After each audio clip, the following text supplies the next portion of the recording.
Can you tell me your name and what you're doing here, where we are? My name is George Rome. This is the Lady Lake Historical Society Museum.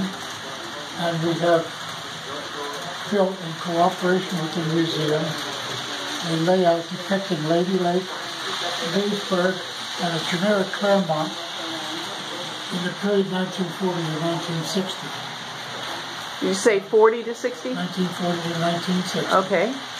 And we have several significant buildings in this area.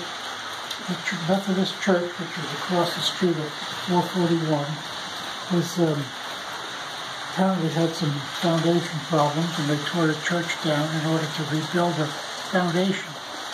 And they stored the wood on an empty lot, and the termites got into it, so they had to rebuild the church. The next major significant building is the Lady Lake Railroad Station, which was built in 1883 by the Florida Southern Railroad, and it was a narrow gauge railroad which ran to support the lumbering industry which developed in the area. The railroad was later purchased by the Atlantic Coast Railroad, which is the current owner, actually the current owner was CSX, but it's now out of business, the Atlantic Coast Railroad. The general store is the thrift shop across the street. The Boyer Packing Company is where the library is today, on West Broader Street. Next, as we travel around, we have the main street of Leesburg. Leesburg, which was a much more substantial community of 3,000 to 4,000 at the time. And the frontage stores show a more permanent type of building. Lady Lake only had about 300 people at the time. Of course, every town had its junkyard and auto repair shop, which was depicted here.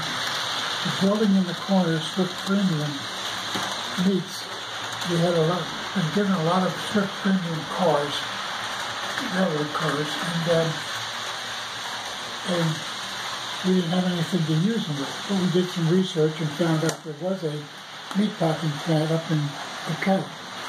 So that siding represents an 18-mile stretch up the road to the meatpacking plant. Okay. Then we have one of the many recreational lakes in the area, including a resident alligator to liven up things. Coming on further, the drive-in theater, which existed until 1979, exists where Walmart is in Fruitland Park. And when the drive-in closed in 1979, they sold it to Walmart and they built their store.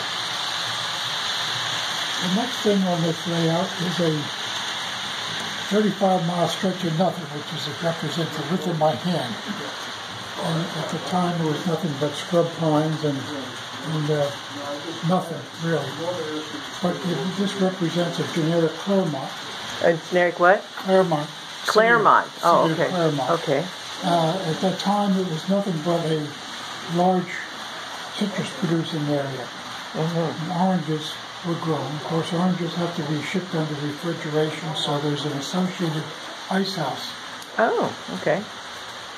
Where the ice is manufactured, loaded into the cars, rock salt's poured onto the rock salt, and the ice starts melting and cools the car down. And the cars are moved from this siding over to here, where there are crates of oranges ready to be shipped up north or wherever. Oh, I see. I know. You're going.